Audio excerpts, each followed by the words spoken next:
CK Spitler, and I'm the production coordinator for a company called Zoe Productions.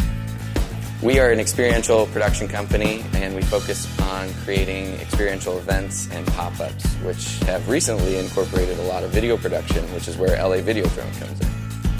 We've been lucky enough to work with LA Videodrone for about 3 years on a variety of amazing projects. Most of our events and experiences are on such a large scale that the only way to capture them is from the air. That's why we brought in a drone team to help make that possible.